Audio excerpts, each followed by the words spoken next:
Koja je zapravo onda razlika između vjernika laika i zaređenog đakona? Po tome što sve đakon može obavljati, a što može laik? Pa sad razlika ili ne razlika može se na više razina promatrati. Hijerarhijski gledano, đakon je klerik, znači đakon je član klera, po đakonskom ređenju ulazi u klerički, ako ćemo tako malo staromodno reći, stalež, jel? A vjernici laici, što se tiče pak vjerničkog nekog dostojanstva, svi imamo jednako dostojanstvo, i biskupi, i vjernici obični, i đakoni, i prezbiteri, svećenici. Ali dobro, evo, đakoni su spomenuli da oni mogu voditi sprovod. Sprovod može voditi, čini mi se, i laik, jer to da, ali u izvanrednim okolnostima. Znači, postoji redovitost u nekoj službi, a postoji izvanrednost. Znači, da bi neki laik vodio sprovod, to je ipak, recimo, izvanredna situacija. Ja vjerujem da naši vjernici koji nas sad slušaju nisu nikada bili na takvom sprovodu koji vodi laik. Možda iznimno negdje da, možda negdje u inozemstvu. Pa evo, ja moram samo spomenuti, bila sam u jednom mađarskom mjestu gdje živi jedna mala hrvatska zajednica, Felshozen Marton. Oni imaju jednu vjeroučiteljicu koja župa je teritorijalno velika. Vjeroučiteljica ide po filijalama i ima službu riječi. Dobro, to je opet nešto drugo, znači nije baš sprovod, iako velim teoretski je moguće to, u našoj zemlji mi nije poznat slučaj da bi laici vodili sprovode. Da, to je češći slučaj, pogotovo i u njemačkom govornom području gdje to vrše pastoralni asistenti, pastoralni referenti. Kod nas, evo isto zapravo đakon, može se i to reći, je redoviti služitelj službe riječi. Imamo trajnog đakona Krunoslava Kičimbačija koji u jednom domu umirovljenika svake srijede služi službu riječi. Dakle, služba riječi se sastoji od navještaja Božje riječi, od propovjedi, on propovjeda na tom slavlju, zatim od, naravno, molitva je u to uklopljena i završava sa obredom pričesti. Znači, to je ovako ono što on, dakle, je ovlašten i za što može činiti. Tu su, naravno, spomenuo je gospodin Marijan župnu katehezu. Ne smijemo zaboraviti župni karitas, jer prva asocijacija kod đakona zapravo da nam treba biti služenje, jer i sama riječ možemo ju prevesti kao onaj koji služi. Prema tome, u karitasu, u župnom karitasu isto veliko polje angažmana naših đakona. Znači, ne smije se svesti samo na taj liturgijski vid, jer to je samo jedan od vidova službe đakona. Moramo gledati na tu službu navještaja, isto tako na službu služenja. Da li vam se javljaju župnici, pogotovo evo ovih većih zagrebačkih župa, i interesiraju se bi li mogli dobiti đakona? Pa đakona treba roditi, ja bih tako rekao, a ne dobiti, jer svi naši trajni đakoni djeluju u svojim župama.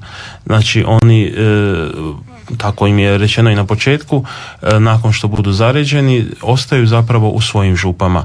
U nekim izvanrednim situacijama naravno da mogu pomoći i u susjednoj ili nekoj drugoj župi, ili možda imati neki sprovod za neku drugu župu iz koje nisu, čisto da pomognu onom župniku kojemu je to potrebno. Ali oni se već po samom ređenju priključuju na poseban način ponovno svojoj župi sa ojačanitom sakramentalnom milošću Svetoga reda i služe u svojim župama. Međutim, imamo i evo slučaj baš gospodin Marijan Spehnjak koji je i kao trajni đakon ima i nadbiskupijsku službu povjerenika za pastoral sporta, odnosno sportaša u našoj zagrebačkoj nadbiskupiji, i kao takav on je, možemo reći, zaposlenik nadbiskupskog duhovnog stola i vrši s punim radnim vremenom tu službu u nadbiskupiji. Vratit ćemo se još kasnije na ovu temu. Htjela sam još pitati, jesu li đakoni možda evo zbog svoje obitelji autentičniji svjedoci vjere od svećenika koji žive u celibatu? Da, postoji jedna riječ na njemačkom, ovako kaže jain, ja znači da, nein znači ne, a jain i da i ne. Znači ovisi o naravno od slučaja do slučaja. Vi imate autentičnih svjedoka vjere koji su svećenici, koji su biskupi, koji su đakoni, koji su obični vjernici, a imate isto tako neautentičnih svjedoka vjere u svim tim staležima, ako ćemo opet koristiti tu riječ. Prema tome sigurno da mogu jednom novom kvalitetom razumijevati, na primjer, obiteljsku tematiku i problematiku, možda odgoj djece, tako te neke stvari koje iz praktičnog života, iz iskustva imaju sigurno s jednom drugačijom kvalitetom mogu pristupiti stvari nego li neko ko to nema. Časni Spehnjak. Apsolutno, evo. Jeste li se vi našli možda kada, evo, u situaciji da ste osjećali da vas svećenik koji živi u celibatu ne razumije vaše obiteljske možda neke situacije i potrebe? Pa moram reći da ne, evo, ja se u principu družim samo sa dobrim, kako bih rekao, svećenicima. Većinom sam službam i tako nalaž da sam dosta gore na Kaptolu, evo, sa svojim voditeljem formacije, evo, tu ima jedan divni svećenik koji je voditelj, odnosno povjerenik za mlade. Ima tu još mnogo drugih svećenika gdje sam se ja našao, kako bi rekao, i koje smatrate nekim svojim uzorom. Upravo to, tako da to je zbilja na jednom nivou. Ja vjerujem da oni su baš ti pravi svjedoci koji se svi mi na neki način moramo ugledati za vjerodostojnost. Upravo to. 6116-333, pozivni za Zagreb 01. Evo, od ovog trenutka, poštovani slušatelji, možete nas nazvati, pitati naše goste što želite, što vas zanima. Halo, dobar vam dan. Slušamo vas. Evo, netko nije imao strpljenja. Dakle, 6116-333, pozivni za Zagreb 01. Slušate Susret u dijalogu Hrvatskog radija. Moji današnji gosti su trajni đakon Marijan Spehnjak, kandidat za đakona Nikša Lulić i dr. Tomislav Markić, inače biskupski vikar za trajne đakone te voditelj njihove formacije. Pa dobro, dok mi čekamo, evo ipak imamo. Halo? Slušamo vas, dobar vam dan. Dobar dan. Izvolite. Pozdrav u studiju svima, a posebno gospodinu Marijanu. Pozdravlja ga Lujo iz nogometnog kluba Jedinstva. I čestitamo na tome, ja sam isto vjernik koji idem stalno u katedralu svaku nedjelju na misiji, a Marijana bih htio vidjeti. Dobro, evo, to ćete vi svoj privatni sastanak dogovoriti izvan etera. Recite, podržavate li vi evo sada đakona Spehnjaka u njegovom pozivu i ono što je on odabrao? Bogu, ja mu čestitam i drago mi je bilo kad sam ga prvi put vidio na televiziji. A recite, jeste li se iznenadili? Ili ste mogli zapravo... Ja sam znao njega kao igrača, a ja sam tam bio tehnički referent u nogometnom klubu Jedinstvu, Lujo. Ime je Roman. Dobro. Eto, hvala vam što ste nam se javili.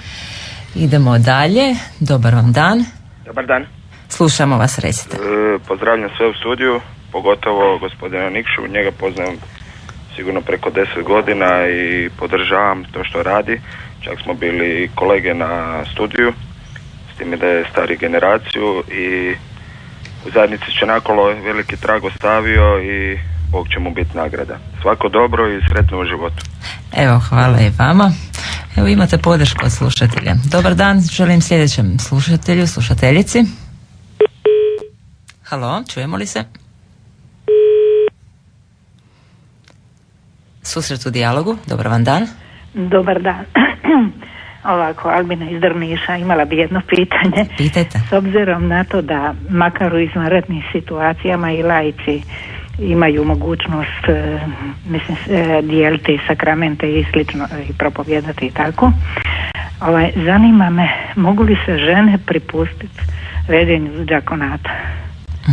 Evo, doktor Markić će vam odgovoriti. Hvala vam na javljanju. Takva mogućnost ne postoji. Trenutno pridržan je đakonski red, dakle pridržan je oženjenim, odnosno muškarcima. Kod nas u slučaju trajnog đakonata oženjenim muškarcima u Zagrebačkoj nadbiskupiji. Evo odgovor jasan. Halo? Halo? Dobar dan. Dobar dan. Dobar dan. Ja bi lijepo molila, gdje bi se moglo informacija dobiti? Mi imamo jednog kandidata koji ima već sada 36 godina, on je oženjeni. Da. Evo, sve informacije možete dobiti što se tiče Zagrebačke nadbiskupije, ponovno ponavljam, jer je to područje za koje sam ja zadužen, pa mogu to reći.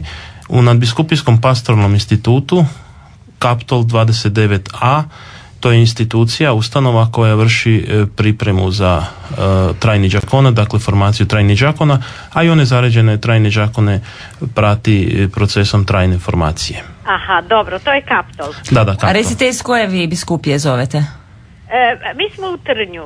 Onda Znači, ste naši, onda ste iz Zagreba. Da. Na tu adresu koju vam je doktor Markić rekao. Recite, meni se čini da je taj moj rođak, da je on u nekoj drugoj vjeri. Ja mislim da jer su to ovi evangelisti ili kaj, znači ne bi on mogao onda... Ne, onda bi trebao svoj poziv tražiti unutar svoje crkvene zajednice, da.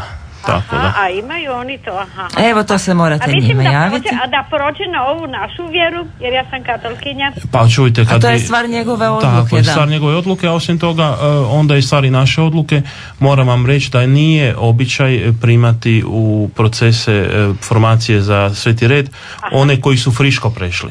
Ako je neko već dugo da je prešao dok se dokazao kao član naše crkvene zajednice, onda naravno možemo o tom razgovarati, ali to ne ide ovak sam prek noći. Evo, hvala vam gospođo na javljanju, idemo dalje. Dobar dan. Dobar dan. Slušamo vas. Ja imam dva pitanja. Prvo pitanje je kako bi komentirali velečasni, ne znam kako se zove, u studiju i trajni đakoni, da li će to uvođenje trajnog đakonata u Hrvatskoj potpomoći većem broju poziva na svećeništvo, ili će možda mladi kad vide da mogu se oženiti, podići djecu i kad budu imali možda malo više vremena krenuti u formaciju za trajni đakonat, umjesto da studiraju 6 godina i da žive sami, sad čisto ljudski govorim, mogu kasnije postati trajni đakoni i obavljati sve što svećenik obavlja, osim pretvorbe u misi, ispovjedi i bolesničkog pomazanja. Znači, naš narod većinom je onako ne shvaća koje su osnovni sakramenti, šta je najvažnije u misi, pa onda ako trajni đakon može propovijedati, misli da je zapravo jednak svećeniku. Ali dobro, to pitanje je znači kako misle da će to utjecati na svećenička zvanja u crkvi u Hrvatskoj.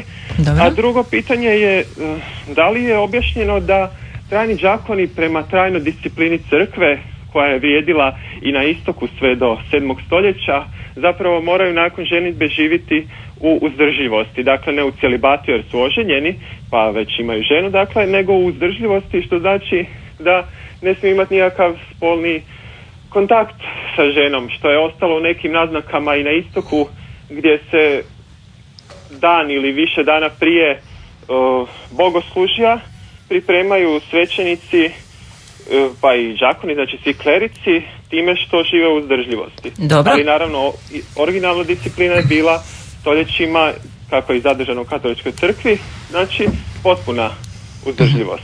Evo sad će doktor Markić objasniti. Hvala vama na javljanju. Pa jednostavno nije istina, gospodin govori o 7. stoljeću, očito nije istina da su trajni đakoni pod obvezom uzdržljivosti. To nije istina. Jednostavno, moram tako najjednostavnije, najjasnije reći da to nije istina. Evo. Dobro.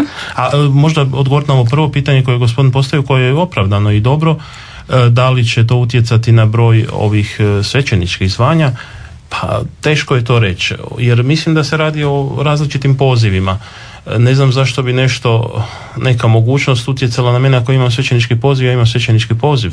A možda baš upravo zbog discipline tog poziva i zbog... Da, ali velim, mi to ne osjećamo. Kao što je gospodin rekao, svećenik živi sam. Pa evo, mogu bi se đakon živi s obitelji. U našim, mogu reći, sad imamo već 7 zaređenih đakona, imamo i u drugim biskupijama u Hrvatskoj.